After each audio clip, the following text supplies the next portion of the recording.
reunião com os embaixadores, o presidente Bolsonaro voltou a atacar o sistema eleitoral brasileiro. E o que era uma preocupação só dentro do país acabou se espalhando pelo mundo democrático. Este é o tema da minha entrevista com o jurista e presidente do IBEDAPT, doutor Quioche Arada. Olá, doutor Arada, é um prazer falar com o senhor. Tudo bem, Viviane? Tudo certo. Doutor Quioche, a reunião aí do presidente Bolsonaro com os embaixadores, atacando a segurança das urnas, o STF, o TSE, tudo sem provas, só com teorias da conspiração, acabou levando aí a preocupação com um golpe para além das fronteiras brasileiras.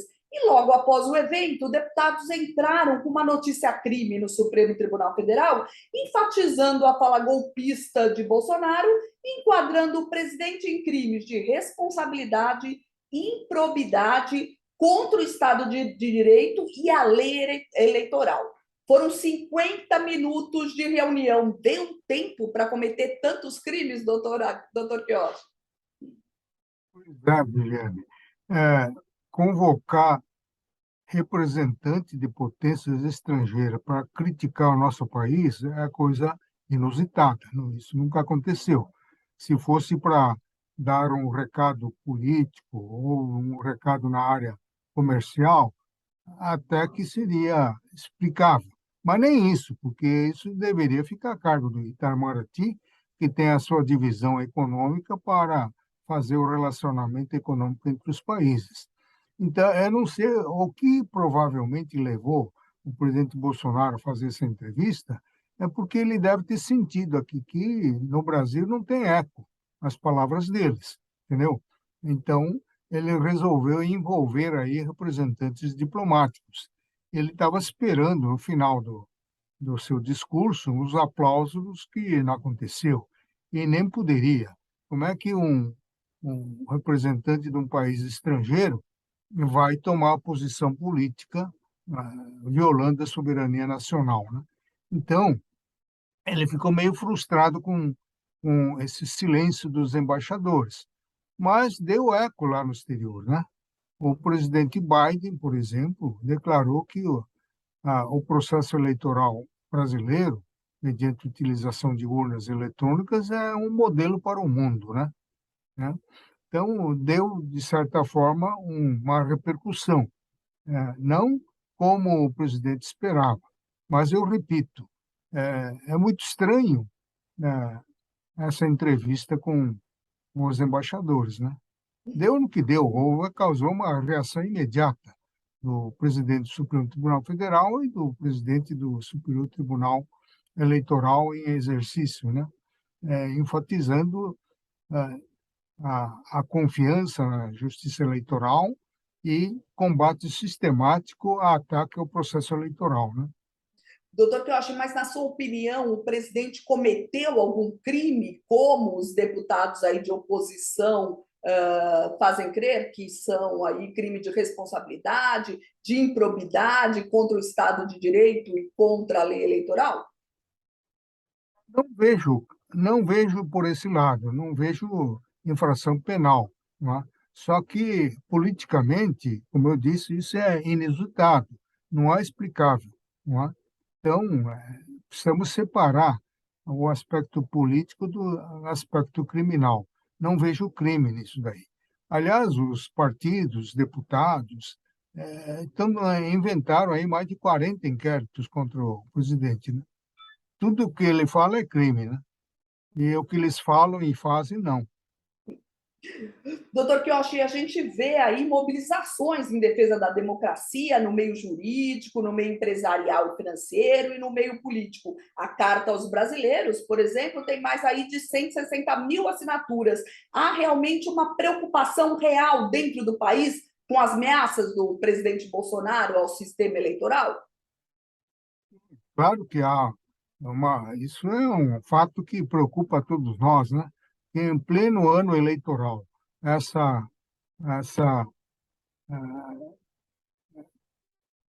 conflito entre dois poderes, o Supremo Tribunal Federal e o presidente Bolsonaro, né?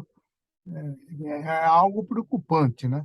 Se A Justiça Eleitoral, através de seu presidente, está declarando enfaticamente que irá cassar o registro do candidato, quem quer que seja, que ameaçarem o processo eleitoral, que colocarem em dúvida a lisura do processo ou acoimaram de fraudulentas urnas eletrônicas, que irá caçar. Sabendo dessas declarações, o presidente continua com seu discurso, inclusive perante plateia internacional, de que o processo eleitoral brasileiro não é confiável. Eu acho que alguma coisa ele está pensando, está bolando, porque ele está fazendo esse discurso consciente das ameaças de cassação do seu registro quando isso ocorrer, né? Então, tudo isso é bastante preocupante. Talvez, em função disso, tenha saído aí essa carta a brasileiros e brasileiras, mas é uma imitação daquilo que foi escrita, né, pelo professor Wolfredo da Silva Teles, catedrático da cadeira de Introdução à Ciência do Direito, em pleno regime militar, quando realmente a democracia estava ameaçada. Ele foi em defesa da democracia. Agora, ao que tudo indica, nós não estamos na ditadura, né? Estamos na democracia, tanto é que cada um está falando o que bem entende, até extrapolando, né? Então, eu vejo essa carta, brasileiros e brasileiras, a única diferença é que ele acrescentou aí o feminino, brasileiras, né? Agora, o seu conteúdo é mais ou menos igual, mas só que o contexto é diferente. Então, essa carta assume um caráter político ideológico, um político eleitoral, né? Parece que o brasileiro tem que optar apenas pela ala que eles querem, né?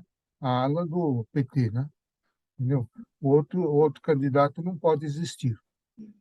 Doutor Piochi, a gente vê aí, o senhor mesmo citou que os Estados Unidos, em nome do Biden, foram os primeiros aí a se manifestarem depois da reunião com os embaixadores, a reunião do presidente Bolsonaro com os embaixadores, e principalmente porque os ataques às urnas têm sido comparados aí ao comportamento do ex-presidente americano Donald Trump. Também antes das eleições, o Trump criou toda uma narrativa fictícia, alegando que os democratas montavam uma grande fraude eleitoral a partir da votação dos Correios, né? A gente lembra aí no Twitter do Trump, na apuração das eleições, ele falando stop the count, parem a contagem dos votos, né? E a narrativa do Trump acabou aí em um ataque ao Capitólio para impedir a certificação da vitória eleitoral do Biden, né? Doutor Piocha, o senhor acha que aqui no Brasil a gente também corre esse risco? O Bolsonaro aí, durante a convenção do partido dele para a reeleição, ele convocou os brasileiros mais uma vez para saírem às urnas no dia 7 de setembro, e a gente lembra que o 7 de setembro no ano passado acabou aí com uma cartinha, né, de desculpas assinada ali, redigida pelo ex-presidente Michel Temer. A gente segue essa mesma narrativa aí do Trump? Os Estados Unidos estão certos? Os maus exemplos pegam fácil, espalham como praga, né? E os bons exemplos dificilmente são imitados. Mas o, o sistema eleitoral americano é completamente diferente do sistema eleitoral brasileiro. Aqui não adianta invadir o Congresso Nacional, que não vai dar em nada. Lá nos Estados Unidos, a invasão do Capitólio eventualmente pode trazer resultados. Por quê? O Capitólio é presidido pelo vice-presidente da República, que manda em tudo. Bastava o vice-presidente do Capitólio dizer: proclama a vitória do Trump. Pronto, estava encerrada a reunião. Por isso que ele invadiu. Agora, aqui não, aqui são 513 deputados e 81 senadores. Então não adianta ele fazer essa invasão que não vai dar em nada, né? Doutor Kiyoshi, o senhor acha que o Brasil vai conseguir conter aí esses ataques do Bolsonaro só com notas de repúdio, cartinhas, né? Como definiu o presidente Bolsonaro em relação à Carta aos Brasileiros? Já tem até justificativa aí para o documento assinado pelos bancos em favor da democracia, que a narrativa dos apoiadores do presidente Bolsonaro é que os bancos perderam aí muito dinheiro com o Pix. É verdade. É, esse é um problema muito sério, viu, Vivi? É, essa, essa carta reflete, na verdade, uma preocupação da sociedade brasileira, e tanto é que já despertou a manifestação do presidente do Superior Tribunal Militar, no sentido de que quem tem que conduzir o processo eleitoral é a Justiça Eleitoral, e depositou a plena confiança ah, no sistema eleitoral brasileiro, de maneira que está havendo aí uma reação também por parte dos militares, que não querem se envolver nessa disputa, né? Doutor Pioche, e agora, 2 meses, a menos aí de 2 meses das eleições, a base governista retoma ali a articulação por aquela PEC que blinda o Bolsonaro com cargo vitalício, que seria o senador vitalício. A gente comentou sobre isso aqui no NGT Notícias. Na época, o senhor até fez aí uma analogia ao imperador, que a Calígula de Roma, que nomeou o cavalo lá como cônsul, não é mesmo? Isso daí não passa de fantasia, né? Quer dizer, não tem sentido, né? Em plena democracia, você fazer um negócio desse. Agora, isso aconteceu no regime militar para garantir a reeleição do presidente militar por vias indiretas, né? Que quem nomeava o presidente era o Congresso Nacional, então ele precisava de maioria, por isso que ele inventou a figura do senador biônico, né? Doutor, que eu acho mais um assunto antes da gente encerrar. A Procuradoria-Geral da República pediu o arquivamento de 7 das 10 denúncias aí contra o presidente Bolsonaro, que foram levantadas na CPI da Covid. O senhor chegou a ver o pedido de arquivamento entre os... Ver, quer dizer, aquilo lá não devia nem ter sido objeto de apreciação. São 1.800 páginas de relatório, não apontando nenhuma conduta tipificada. Ele fala que cometeu crime, mas que crime? Que artigo? Qual é a disposição da lei penal que foi atingida, que foi violada? Ninguém sabe e nem se descobre.